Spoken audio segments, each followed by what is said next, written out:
كل محدثة بدعة وكل بدعة ضلالة وكل ضلالة في النار. أعوذ بالله من الشيطان الرجيم.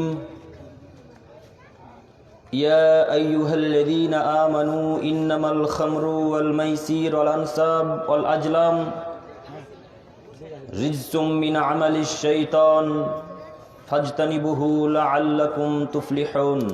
الآية. عن عبد الله بن عمرو رضي الله تعالى عنه قال قال رسول الله صلى الله عليه وسلم كل مسكر خمر وكل خمر حرام ومن شرب الخمر في الدنيا ومات لم يتب منها وهو مدمنها لم يشربها في الآخرة. رواه مسلم والمشكات. عن جابر رضي الله تعالى عنه قال قال رسول الله صلى الله عليه وسلم إن على الله أحدا لمن شرب المسكر أن يسقيه الله فتنة الخبل. قيل يا رسول الله صلى الله عليه وسلم وما فتنة الخبل؟ قال عرق أهل النار أو عسرة أهل النار. رواه مسلم. عن أنس رضي الله تعالى عنه قال قال رسول الله صلى الله عليه وسلم إن من أشراط الساعات أن يرفع العلم ويكثر الجهل ويكثر الزنا ويكثر شرب الخمر ويقل الرجال ويكثر النساء حتى يكون ل50 امرأة القيم الواحد. رواه البخاري ومسلم. عن أنس رضي الله تعالى عنه قال قال رسول الله صلى الله عليه وسلم كان يضرب في الخمر بالنيال والجرب 40. رواه البخاري ومسلم. শ্রদ্ধেয় সম্মানিত দিনী ভাই, সমস্ত প্রশংসা সেই মহান আল্লাহ সুবহানাহু ওয়া তাআলার জন্যই। শান্তি অবতীর্ণ হোক মুহাম্মদ সাল্লাল্লাহু আলাইহি ওয়াসাল্লামের উপর সাল্লাল্লাহু আলাইহি ওয়াসাল্লাম।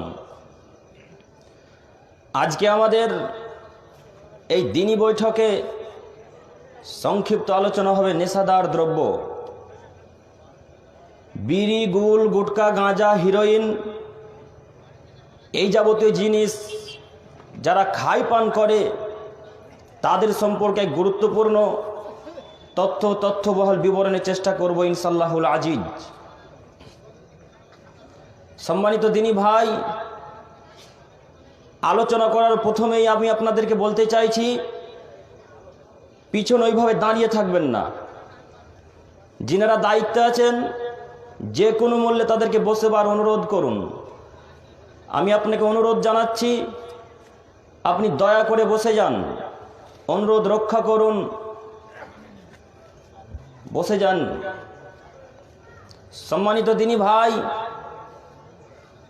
আমাদের জেনে রাখা ভালো হবে যে সমস্ত পাপের কারণে রাসূল সাল্লাল্লাহু আলাইহি ওয়াসাল্লাম সরাসরি জাহান্নামের কথা ঘোষণা করেছেন, যে সমস্ত পাপের কারণে রাসূল সাল্লাল্লাহু আলাইহি ওয়াসাল্লাম ঘোষণা করেছেন যে তারা রক্তপুঞ্জ আর অত্যন্ত গরম তরল পদার্থ পান করবে, সে সমস্ত পাপের মধ্যে একটি পাপ হচ্ছে নেশাদার দ্রব্য পান করা। যদি কোনো মানুষ নেশাদার দ্রব্য পান করে তাহলে এই ব্যক্তি কিয়ামতের মাঠে সুস্বাদু পানি পান করতে পাবে না।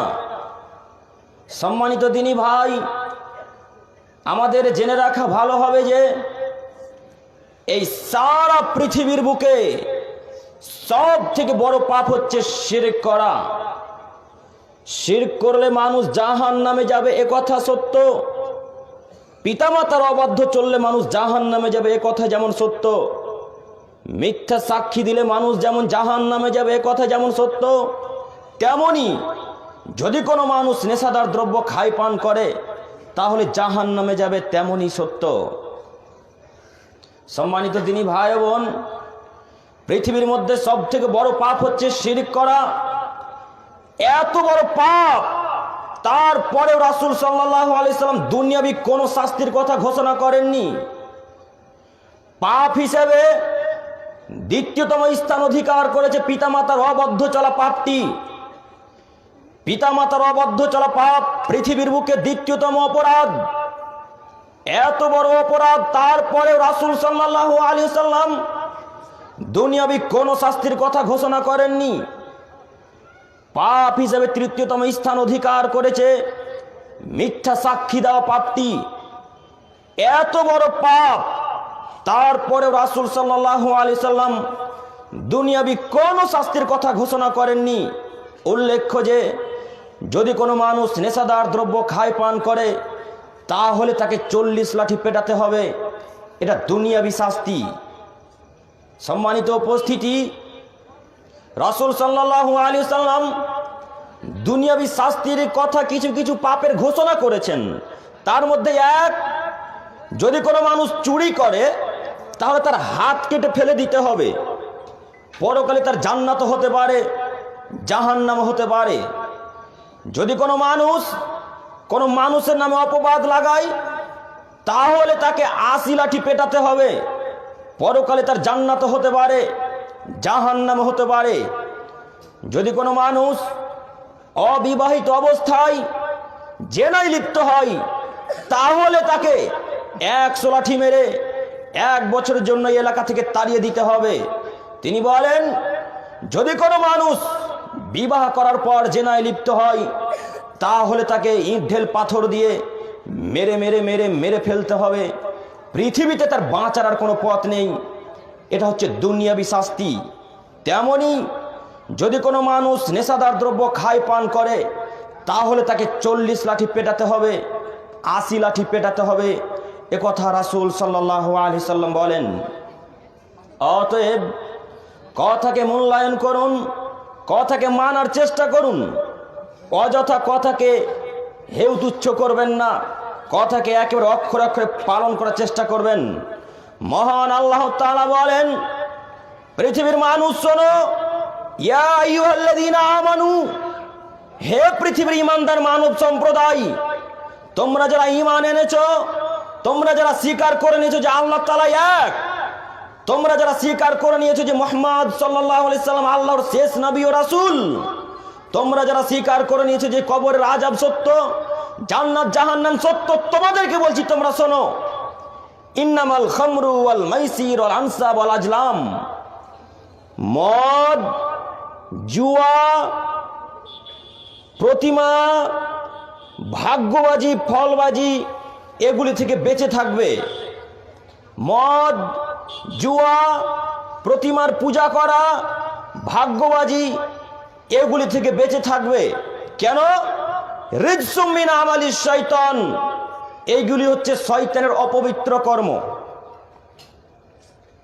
আমি মনে বুঝাতে পারছি না আপনাদেরকে, কথা কি বুঝে আসছে আপনার? আল্লাহ তাআলা বলছেন, পৃথিবীর মানুষ মদ, জুয়া, প্রতিমার পূজা করা এবং ভাগ্যবাজি, এগুলি হচ্ছে শয়তানের অপবিত্র কর্ম। এখন আমি আপনাদেরকে বলতে চাচ্ছি, যাদের এখন পর্যন্ত এই নেশাদার দ্রব্যের সাথে সম্পর্ক রয়েছে, নিশ্চিত এদের শয়তানের সাথে সম্পর্ক রয়েছে। শয়তানের সাথে সম্পর্ক নেই মানে বলেন কি আপনি? মহান আল্লাহ তাআলা বললেন, রিজসুম মিন আমালিশ শয়তান, এইগুলো হচ্ছে শয়তানের অপবিত্র কর্ম।